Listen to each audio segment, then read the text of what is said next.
Every single time you log into a website or buy something online or even just browse, there's this invisible battle going on to keep you safe. So today, we're going to pull back the curtain and look at how the digital fortresses protecting our favorite websites are actually tested to make sure they stay strong. It's a really good question, right? What's actually standing guard? We just kind of assume the sites we use every day are secure, but, that security, it doesn't happen by magic. It is an active, constant process. For a huge part of the internet, the answer is a service like Cloudflare. The best way to think about it is like this giant, invisible shield that wraps around a website. It filters out the bad traffic, it blocks attacks, it basically keeps the bad guys out. But here's the thing. Even the strongest fortress needs its walls tested. And that's where the hero of our story comes in, the security professional, the person we call an ethical hacker. Their whole job is to find the cracks before someone with bad intentions does. Yeah, it sounds a little backward, doesn't it? If the whole point is to keep people out, why would you pay someone to try and break in? Well, it's simple, really. You have to think like an attacker to defend against one.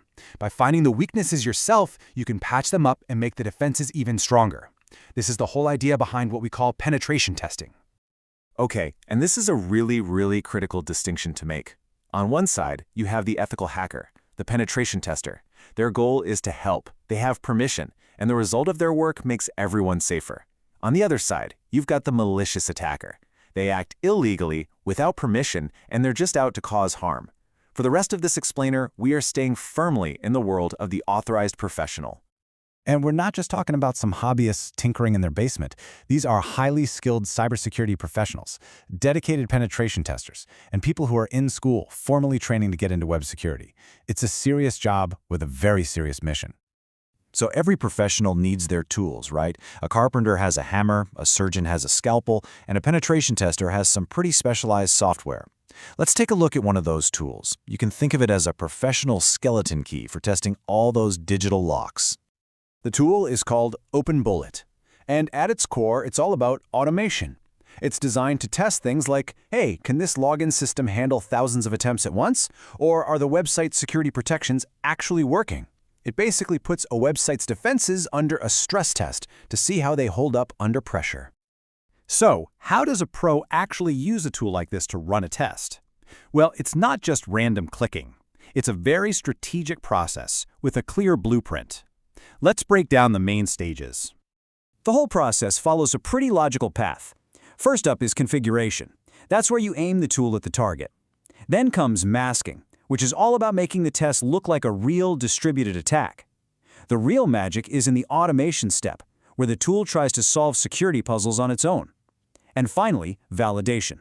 That's where the pro looks at the results and figures out what worked, and more importantly, why.